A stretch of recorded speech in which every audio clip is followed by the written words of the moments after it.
సుప్రీంకోర్టులో కేటీఆర్కు చుక్కెదురైంది. హైకోర్టు తీర్పులో జోక్యం చేసుకోలేమని సుప్రీం తేల్చి చెప్పింది. దాంతో పిటిషన్ను విత్డ్రా చేసుకుంటున్నామని కేటీఆర్ తరపు న్యాయవాది కోరారు. అందుకు ఛాన్స్ లేదని పిటిషన్ను ధర్మాసనం డిస్మిస్ చేసింది.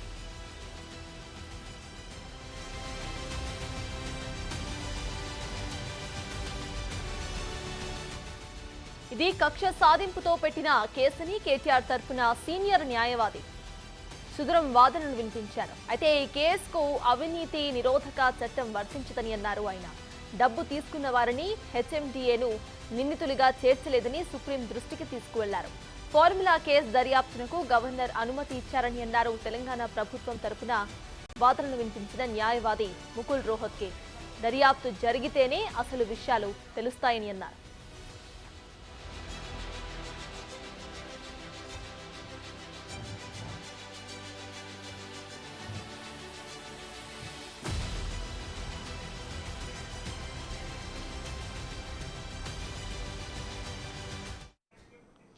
సుప్రీంకోర్టులో ఇటు కేటీఆర్ కు చుక్కెదురైంది. కేసును పిటిషన్ డిస్మిస్ చేసింది న్యాయస్థానం. ఇదే అంశంపై పూర్తి డీటెయిల్స్ ను మా ఇన్పుట్ ఎడిటర్ పవన్ అందించడానికి సిద్ధంగా ఉన్నారు. పవన్, చెప్పండి, ఇటు పిటిషన్ ను న్యాయస్థానం డిస్మిస్ చేసింది. హైకోర్టు తీర్పులో జోక్యం చేసుకోబోమంటూ కూడా సుప్రీంకోర్టు తేల్చి చెప్పింది. దీన్ని ఎలా చూడాలంటారు మనం? బీఆర్ఎస్కు మరో షాక్ ఎదురైంది. కేటీఆర్ దాఖలు చేసిన పిటిషన్ను అటు సుప్రీంకోర్టు డిస్మిస్ చేసింది. ఇప్పటికే హైకోర్టులో దీనిపైన సుదీర్ఘమైన వాదనలు వినిపించారు. హైకోర్టు ఇచ్చిన తీర్పును సవాల్ చేస్తూ ఈ నెల 9వ తారీఖున సుప్రీంకోర్టును ఆశ్రయించారు కేటీఆర్. ఈరోజు కేటీఆర్ తరపున సుప్రీంకోర్టు సీనియర్ న్యాయవాది సుందరం వాదనలు వినిపించారు. గతంలో ఇక్కడ హైకోర్టులో, తెలంగాణ హైకోర్టులో అటు సిద్ధార్థ్ దవే వాదనలు వినిపించారు. ఈరోజు సుందరం సుప్రీంకోర్టులో వాదనలు వినిపించారు. తన క్లయింట్ ప్రస్తుతం ప్రతిపక్షంలో ఉన్నారు. ప్రతిపక్షంలో ఉన్నారనే కేసులు పెడుతున్నారు. ఇది రాజకీయ ప్రేరేపిత కక్షలో భాగంగా పెట్టిన కేసులంటూ ఆయన న్యాయస్థానం దృష్టికి తీసుకొచ్చారు. ప్రభుత్వ ప్రాజెక్టులో ఎక్కడ అవినీతి జరిగింది అని చెప్తున్నారు. కానీ అవినీతి జరిగిందని చెప్తున్న వాళ్ళని ఎవరిని కూడా ఇందులో నిందితులుగా ఏసీబీ ఎఫ్ఐఆర్లో పేర్కోలేదంటూ ఆయన చెప్పారు. అటు ప్రభుత్వం తరపున సిద్ధార్థ్ లూత్రా ఆయన వాదనలు వినిపించారు. కేసు ప్రాథమిక దశలోనే ఉంది. అటు ఏసీబీ ఎఫ్ఐఆర్ నమోదు చేసిన వెంటనే దీనిపైన కోర్టును ఆశ్రయించారు. కేసు విచారణను నిలిపివేయాలంటూ చేశారు. కానీ ఇక్కడ గౌరవ హైకోర్టు ఈ కేసు విచారణ జరగాలి, ఆ దర్యాప్తును ఎందుకు అడ్డుకుంటున్నారంటూ ప్రశ్నించిందన్నారు. అదే విషయాన్ని అటు సుప్రీంకోర్టులో కూడా అటు ముకుల్ రోహత్గితో పాటు అటు సిద్ధార్థ్ లూత్రా వాదనలు వినిపించారు. అటు సుప్రీంకోర్టు కూడా అదే అభిప్రాయాన్ని వ్యక్తం చేసింది. ఇంకా కేసు ప్రాథమిక దశలోనే ఉండగానే ఎందుకు దర్యాప్తును అడ్డుకుంటున్నారు, ఎందుకు దర్యాప్తు అవసరం లేదంటున్నారంటూ చెప్పింది. హైకోర్టు ఇచ్చిన తీర్పులో తాము జోక్యం చేసుకోలేమంటూ తేల్చి చెప్పింది. దాంతో అటు పిటిషన్ని ఉపసంహరించుకునేందుకు తనకు అనుమతి ఇవ్వాలంటూ అటు కేటీఆర్ తరపు న్యాయవాది సుందరం అటు సుప్రీంకోర్టుని కోరారు. కానీ అటు ముకుల్ రోహత్గి మాత్రం అటు ఉపసంహరించుకోవాల్సిన అవసరం లేదు, అసలు పిటిషన్ దాఖలు చేసిన పిటిషనే మెయింటైనబుల్ కాదు కాబట్టి దాన్ని కొట్టివేయాలంటూ కోరారు. దాంతో అటు ప్రభుత్వం తరపు న్యాయవాదులు చేసిన వాదంతో ఏకీభవించిన సుప్రీంకోర్టు అటు కేటీఆర్ పిటిషన్ను కొట్టివేసింది. అయితే ఒక దశలో అటు కేటీఆర్ తరపు న్యాయవాది సుందరం ఇక్కడ పిటిషన్ని ఉపసంహరించుకొని తిరిగి మరొకసారి హైకోర్టులో తాము వాదనలు వినిపిస్తాము, అందుకు అనుమతి ఇవ్వాలంటూ కూడా కోరారు. కానీ సుప్రీంకోర్టు నిర్ద్వందంగా తిరస్కరించింది. హైకోర్టు గతంలో ఇచ్చిన తీర్పులో తాము జోక్యం చేసుకోలేము, ఇప్పుడు ఈ కేసు విచారణ జరుగుతుందంటూ తేల్చి చెప్పింది. ఈ పిటిషన్ మెయింటైనబుల్ కాదు కాబట్టి కొట్టివేస్తున్నామంటూ అటు పిటిషన్ను కొట్టివేసిన పరిస్థితి అయితే ఉంది. ఇప్పటికే గతంలో హైకోర్టులో చాలా సుదీర్ఘమైన వాదనలు వినిపించారు. అవే వాదనలు తిరిగి సుప్రీంకోర్టులో కూడా వినిపించే ప్రయత్నం అయితే కేటీఆర్ తరపు న్యాయవాదులు చేశారు. కానీ ఇక్కడ హైకోర్టు ఏదైతే తీర్పును ఇచ్చిందో తీర్పు పూర్తి పాఠాన్ని ఇప్పటికే సుప్రీంకోర్టు న్యాయమూర్తులు కూడా చదివారు. ఖచ్చితంగా విచారణను అడ్డుకునే అధికారం ఎవరికీ లేదు. గతంలో ఏసీబీ ఏదైతే కేసు నమోదు చేసిందో కేసు నమోదు చేసిన 24 గంటల్లోనే హైకోర్టులో పిటిషన్ దాఖలు చేయడం, దానిపైన విచారణ జరగడం, ఈయన అటు ఏసీబీ విచారణకు రాకుండా అటు హైకోర్టులో విచారణ జరుగుతుందన్న సాకు చూపడం, వీటిలన్నింటినీ కూడా సుప్రీంకోర్టు పరిగణలో తీసుకున్నదనే భావించాల్సి ఉంటుంది. అట్లనే అందుకే ఈ పిటిషన్ని తిరస్కరించింది. ఇక తప్పని పరిస్థితులు ఇప్పుడు కేటీఆర్కు విచారణకు హాజరు కావాల్సి ఉంటుంది. ఇప్పటికే ఈ కేసులో సహనిందితులుగా ఉన్న ఐఏఎస్ అధికారి అరవింద్ కుమార్ కావచ్చు, బిఎల్ఎన్ రెడ్డి వీళ్ళిద్దరి వాంగ్మూలాలను అటు ఏసీబీ అధికారులు నమోదు చేశారు. కేటీఆర్ కూడా ఏసీబీ విచారణకు హాజరయ్యారు. ఒకసారి రేపు ఆ ఈడీ విచారణకు కూడా హాజరు కావాల్సి ఉంది. ఇప్పుడు కోర్టు తీర్పు ఇచ్చిన నేపథ్యంలో ఖచ్చితంగా హాజరు కావాల్సి ఉంటుంది. ఇప్పటికే అటు ఇద్దరు సహనిందితులు ఇచ్చిన స్టేట్మెంట్ల ఆధారంగా రేపు కేటీఆర్ విచారణ కొనసాగే అవకాశం ఉంటుంది. మొత్తంగానైతే కొంత ఊరట లభిస్తుంది అంటూ బీఆర్ఎస్ శ్రేణులంతా కూడా ఎంతో ఆశగా ఎదురు చూశాయి. కానీ సుప్రీంకోర్టు పిటిషన్ని కొట్టివేసి అటు బీఆర్ఎస్ శ్రేణులకు పెద్ద షాకే ఇచ్చిందని చెప్పాలి. ఇప్పుడు అటు తిరిగి ఏ రకంగా ముందుకు వెళ్తారు, న్యాయపరంగా దీనిపైన ఏ రకంగా ముందుకెళ్తారు కేటీఆర్ లీగల్ టీం అనేది వేచి చూడాలి. Sartaj. Right, thank you Pavan. మొత్తానికి ఇటు సుప్రీంకోర్టులో కేటీఆర్కు చుక్కెదురైందనే చెప్పుకోవాలి. ఎందుకంటే హైకోర్టులో ఏదైతే తీర్పు ఇచ్చారో ఆ తీర్పులో జోక్యం చేసుకోబోమని సుప్రీంకోర్టు తేల్చి చెప్పింది. అయితే దీనికి పిటిషన్ను విత్డ్రా చేసుకుంటామని కేటీఆర్ తరపు న్యాయవాదులు కోరినా సరే అందుకు ఛాన్స్ లేదని పిటిషన్ను ధర్మాసనం డిస్మిస్ చేసింది. ఇది కేవలం కక్షపూరితంతోనే పెట్టిన కేసని ఇటు కేటీఆర్ తరపున సీనియర్ న్యాయవాది వాదనలు వినిపించే ప్రయత్నం అయితే చేశారు. కానీ సుప్రీంకోర్టు మాత్రం పిటిషన్ను ఇటు కొట్టివేసింది. ఈ కేసుకు అవినీతి నిరోధక చట్టం వర్తించదని కూడా అన్నారు కేటీఆర్ తరపు న్యాయవాది. డబ్బు తీసుకున్న వారిని హెచ్ఎండిఏను నిందితులుగా చేర్చలేదని సుప్రీం దృష్టికి తీసుకువెళ్లారు. ఎట్ ఇటు ఆయన వాదనలు అయితే ఏది ఫలించలేదని చెప్పుకోవాలి. సుప్రీంకోర్టు క్లియర్గా హైకోర్టు ఇచ్చిన ఏవైతే తీర్పు ఉందో దాంట్లో జోక్యం చేసుకోబోము అంటూ తేల్చి చెప్పింది. పిటిషన్ను సైతం డిస్మిస్ చేసింది. ఫార్ములా కేసు దర్యాప్తునకు ఇప్పుడు గవర్నర్ అనుమతి కూడా ఇచ్చారని అన్నారు తెలంగాణ ప్రభుత్వం.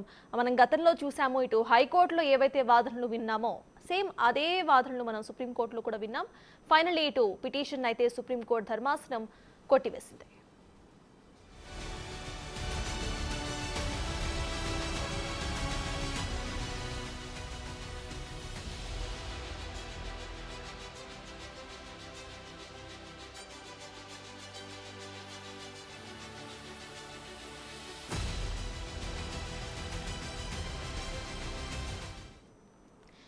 ఇక సుప్రీంకోర్టు తీర్పు గురించి మనతో మాట్లాడడానికి హైకోర్టు న్యాయవాది అరుణ్ కుమార్ మనతో ఫోన్ లైన్లో సిద్ధంగా ఉన్నారు.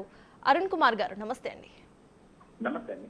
ఇప్పుడు మనం చూస్తున్నాము అసలు ఇటు సుప్రీంకోర్టులో ఎటువంటి వాదనలు జరిగాయని అనుకోవచ్చు. మొత్తానికి సుప్రీంకోర్టు అయితే పిటిషన్ను డిస్మిస్ చేసింది. ఎలా చూడాలి?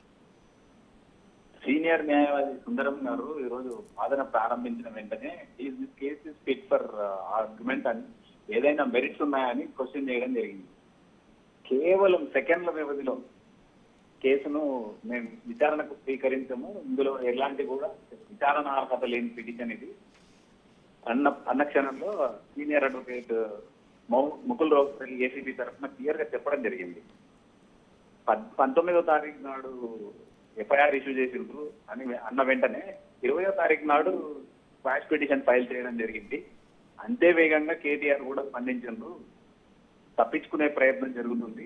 Being in a custodian of the state he directed the amounts to disburse అని స్పష్టంగా చెప్పడం జరిగింది. దాంతో పిటిషన్ విత్డ్రా చేసుకుంటామని సుందరం గారు చెప్పడంతో కేసును డిస్మిస్ చేయడం జరిగింది.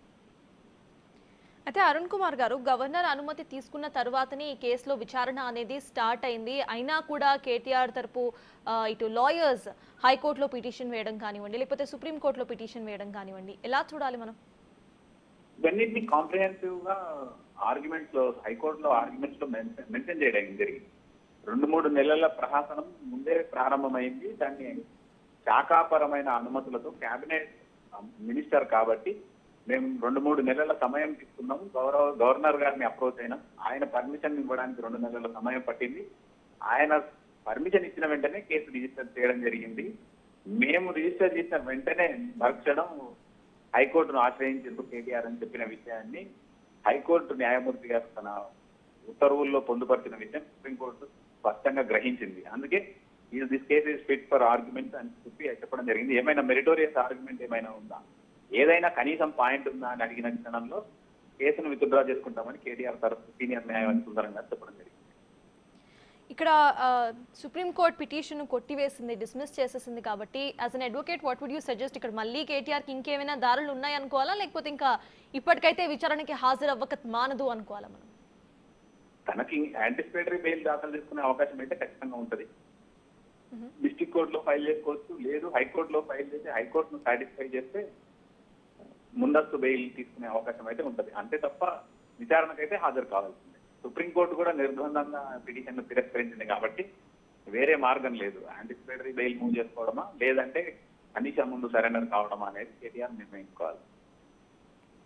అయితే అరుణ్ కుమార్ గారు చూస్తే కేవలం కక్ష సాధింపు చర్యలో భాగంగానే గవర్నమెంట్ ఈ కేసుని కేటీఆర్ మీద పెట్టింది అంటూ కూడా కేటీఆర్ తరపున సీనియర్ న్యాయవాది సుందరం వాదనలు వినిపించారు. అయితే అన్ని పర్మిషన్స్ ఉన్నాయి, పర్మిషన్ తీసుకున్న తర్వాత విచారణ చేస్తే గానీ నిజాలు బయటకు రావు అనేది గవర్నమెంట్ తరపు ముకుల్ రోహత్గి చేసిన వాదనలు. వీటిని ఎలా చూడాలంటారు? ఎందుకు విచారణకి హాజరు కాబోము అంటూ కూడా ఇన్ని ట్రయల్స్ చేస్తున్నారు అనుకోవచ్చు మనం.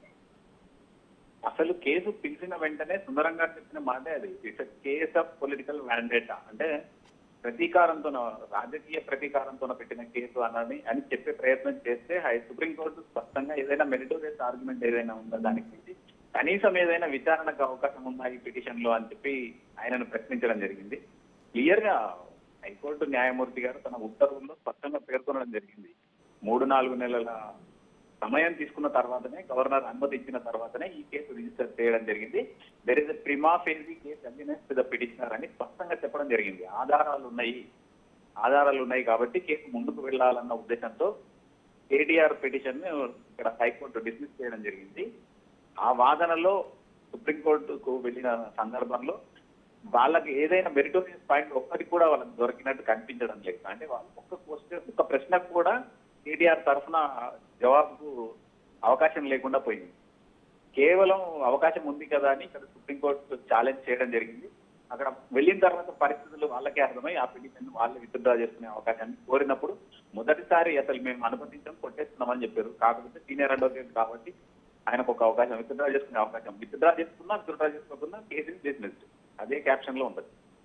Right, thank you so much Arun Kumar గారు.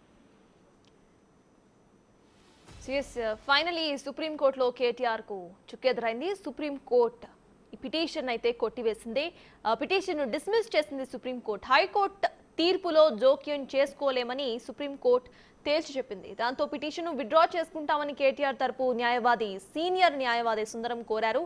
అందుకు ఛాన్స్ లేదని పిటిషన్ ధర్మాసనం డిస్మిస్ చేసింది. ఫైనలీ ఈ పిటిషన్ అయితే ప్రస్తుతానికి మనం చూస్తున్నాము, సుప్రీంకోర్టు పిటిషన్ డిస్మిస్ చేసింది. ఇప్పుడు కేటీఆర్ తప్పనిసరిగా విచారణకు హాజరవ్వాల్సిందే. ఇది కక్ష సాధింపుతో పెట్టిన కేసుని కేటీఆర్ తరపున న్యాయవాది సుందరం వాదనలు వినిపించారు. మొదటి నుండి ఆయన ఇదే వాదన వినిపిస్తున్నారు. అయితే ఈ కేసుకు అవినీతి నిరోధక చట్టం వర్తించదని అన్నారు ఆయన. డబ్బు తీసుకున్న వారిని, హెచ్ఎండిఏను నిందితులుగా ఈ కేసులో చేర్చలేదనేది సుప్రీంకోర్టు దృష్టికి తీసుకువెళ్లారు. కానీ ఫార్ములా కేసు దర్యాప్తునకు గవర్నర్ అనుమతి ఇచ్చారని అన్నారు. తెలంగాణ ప్రభుత్వం తరపున వాదనలు వినిపించిన సీనియర్ న్యాయవాది ముకుల్ రోహత్కి దర్యాప్తు జరిగితేనే అసలు నిజాలు బయటకొస్తాయనేది గవర్నమెంట్ తరపు న్యాయవాది యొక్క వాదన.